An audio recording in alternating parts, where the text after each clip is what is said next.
علامہ صاحب میں یہ جاننا چاہتا ہوں کہ اجتماعی اور معاشرتی زندگی کا قرآن جو تصور پیش کر رہا ہے اور قرآن سے جو تصور ہمیں مل رہا ہے اس کے بارے میں چاہتا ہوں کچھ ارشاد فرمائیے. بہت شکریہ رئیس بھائی. الحمدللہ الذی کفا وسلام علی عبادہ الذین اصطفیٰ. اللہم رب اشرح لی صدری ویسر لی امری واحلل عقدۃ من لسانی یفقہوا قولی. دیکھیں رئیس بھائی، قرآن مجید فرقان حمید اللہ تبارک و تعالیٰ کی آخری کتاب ہے، جامع کتاب ہے، مصدق کتاب ہے، تمام کتابوں کا نچوڑ ہے، اور اللہ تبارک و تعالیٰ نے آخری نبی پر یہ آخری کتاب نازل فرمائی. انسانی ترقی کا جو ارتقاء ہے اور اخلاقیات کا جو ارتقاء ہے اس کی بھی تکمیل ہوتی ہے یہاں. بالکل. اور جتنی سوسائٹیاں ہیں، جتنے معاشرے ہیں، ان کو بھی دیکھیں آپ تو آقا دو جہاں صلی اللہ علیہ وسلم نے مدینہ منورہ شریف کے اندر ایک ایسا معاشرہ قائم کیا، ایک ایسی سوسائٹی قائم کی کہ جس کی نظیر آج تک نہیں ملتی ہے، جو رہتی دنیا تک قیامت تک ایک بہت بڑی مثال ہے، مینار نور ہے. دیکھیں اسلام صرف کوئی کتابی دین نہیں ہے، کوئی تھیوری نہیں ہے صرف کہ جیسے دنیا کے بڑے بڑے فلاسفر ہوتے ہیں ان کی تھیوریاں جو ہے کتابوں کے اندر لکھی ہوتی ہیں اور طباقوں کے اندر لکھی ہوتی ہیں. قرآن نے جو تصور دیا اور آقا دو جہاں صلی اللہ تعالیٰ علیہ وسلم جو دین لے کر آئے، حضور علیہ السلام نے، حضور کے اصحاب اور حضور کی آل نے وہ کر کے دکھایا زمین کے اوپر عملی طور پر. کیا خد و خال قرآن مجید فرقان حمید نے عطا فرمایا مسلم سوسائٹی اور مسلم معاشرے کے لیے. اس کے لیے آپ کو تصوراتی طور پر وہ آقا دو جہاں صلی اللہ علیہ وسلم کی حیات مبارکہ ایک مصحف قرآن ہے اور ایک چلتا پھرتا قرآن. لوح بھی تو، قلم بھی تو، تیرا وجود الکتاب. تیرے کردار کو قرآن کی تفسیر کہتے ہیں. وہ قرآن کی تفسیر اگر دیکھنی ہو تو ہمیں مدینہ منورہ شریف کی ان گلیوں کے اندر جانا ہو. کیا بات ہے، سبحان اللہ. آقا دو جہاں صلی اللہ تعالیٰ علیہ وسلم نے ایک معاشرے کی تشکیل کا آغاز فرمایا، عبادت کے لیے مسجد کو بھی بنایا اور تجارت کا بھی نظام قائم کیا. باہمی طور پر اس معاشرے کی جو بنیاد ہے، سٹرکچر ہے، وہ اخوت پر رکھا، مساوات پر رکھا، عدل و انصاف پر رکھا، ایثار و قربانی پر رکھا، اور تحمل اور بردباری پر رکھا. آقا دو جہاں صلی اللہ تعالیٰ علیہ وسلم نے صحابہ کرام کے درمیان جب مواخات قائم کی، ان کے معاش اور بازاروں کا نظام قائم کیا، اور اس کے ساتھ ساتھ آپ یہ دیکھیے کہ دنیا کا انسان، ہمارے ہاں ایک جملہ رئیس بھائی کہا جاتا ہے کہ وہ انسان اور تھا. اچھا، ایسا نہیں ہے. آدم علیہ السلام کے زمانے کے اندر قتل نہیں ہوا؟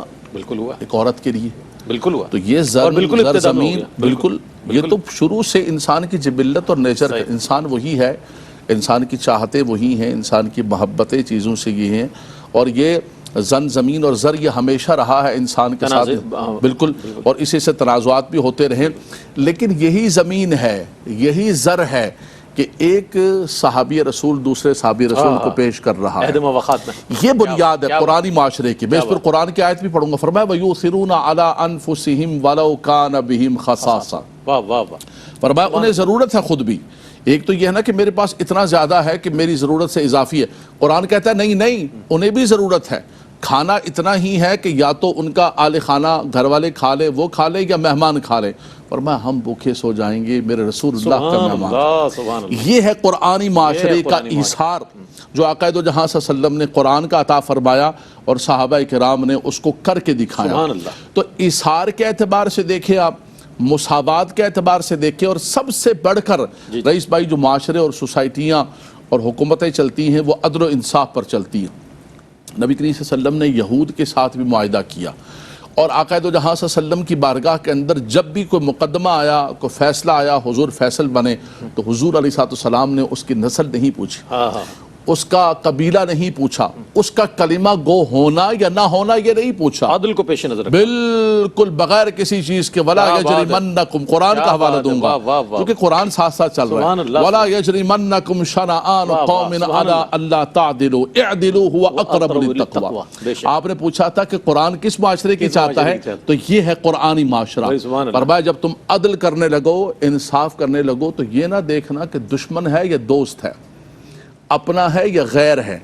یہ نہیں دیکھنا کہ ہمارا ہے، ساڈا بندہ ہے یا تہاڈا بندہ ہے، پانجو وارو ہے یا آئنجو وارو ہے. کچھ نہیں دیکھنا آپ نے ہر چیز کو بالائے طاق رکھ کے آپ نے عدل و انصاف کا ترازو پکڑنا ہے اور آپ نے فیصلہ کرنا ہے. تحمل کو دیکھیں آپ.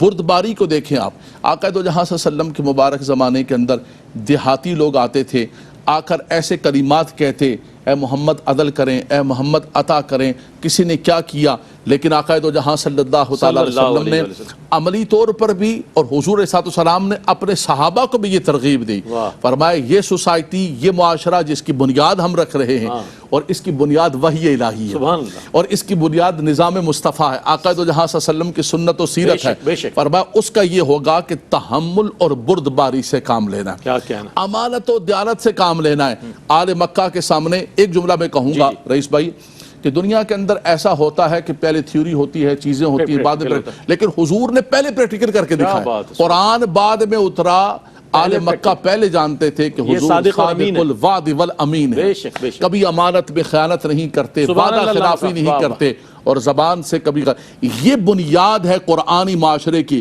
یہ ہے اسرت القرآن جو آقا دو جہاں صلی اللہ علیہ وسلم۔ بہت ہی خوبصورت انداز میں علامہ لیاقت حسین نظری صاحب نے بڑی صراحت کے ساتھ ماشاءاللہ جواب عنایت فرمایا۔ ظاہر ہے قرآن موضوع ہے، علامہ صاحب ہوں یا علامہ حافظ اویس احمد صاحب ہوں یا دیگر ہمارے علماء ہوں، قرآن کے حوالے سے جب بات ہو تو بہت خوبصورت انداز میں رہنمائی کرتے ہیں۔